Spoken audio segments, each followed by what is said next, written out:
আওয়ামী লীগ প্রতি বিপ্লবের স্বপ্ন দেখছে।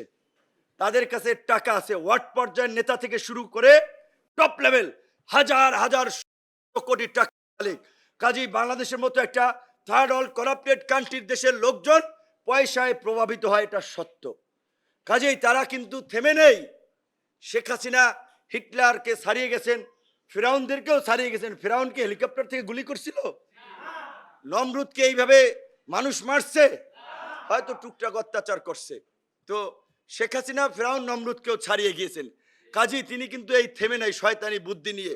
কাজী আমরা পরিষ্কারভাবে জেলা উপজেলায় পাড়া মহল্লায় আপনাদেরকে সজাগ থাকার আহ্বান জানাচ্ছি। কোন ফ্যাসিবাদের দোসররা যদি রাজপথে নামার চেষ্টা করে, দেশকে অস্থিতিশীল করার চেষ্টা করে, ওদেরকে গণধোলাই দিয়ে থানায় পুলিশের হাতে তুলে দেবেন। গত 15 বছরে সবার কাছ থেকে সেইটা কিন্তু আমরা পাই নাই।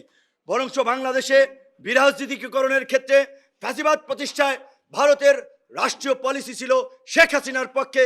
এমনকি পতিত স্বৈরাচারকেও সেফ এক্সিট দেওয়ার জন্য ভারতের বিশেষ নিরাপত্তা এজেন্সি ব্ল্যাক ক্যাট এসে এখানে গুলি চালিয়েছে জনগণের উপরে, শেখ হাসিনাকে নিয়ে গেছে। কাজেই পরিষ্কারভাবে এই যে সাম্প্রতিক ছাত্র জনতার গণ অভ্যুত্থানে যারা গুলি চালিয়েছে, গণহত্যা চালিয়েছে, এর সাথে যারা জড়িত প্রত্যেককে এই অন্তর্বর্তীকালীন সরকারের মেয়াদের মধ্যেই বিচারের মুখোমুখি করে বিচার সম্পন্ন করতে হবে।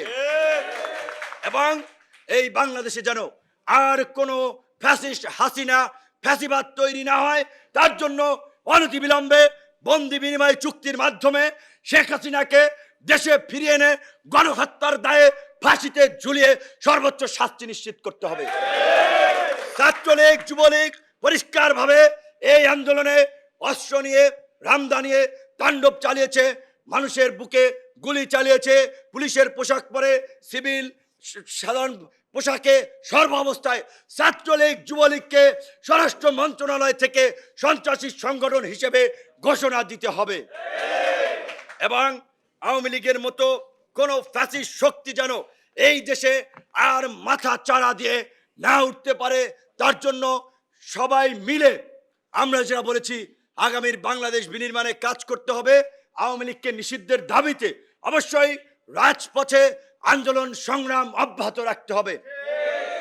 একই সাথে আপনারা জানেন প্রতি বিপ্লবের স্বপ্নে তাদের প্ল্যান ছিল 15ই আগস্ট থেকে ওই তথাকথিত চেতনার 21শে আগস্টের মধ্যে যে কোনো দিন ঢাকায় জড়ো হয়ে শোডাউন দিবে, অস্তিত্বের জানান দেবে।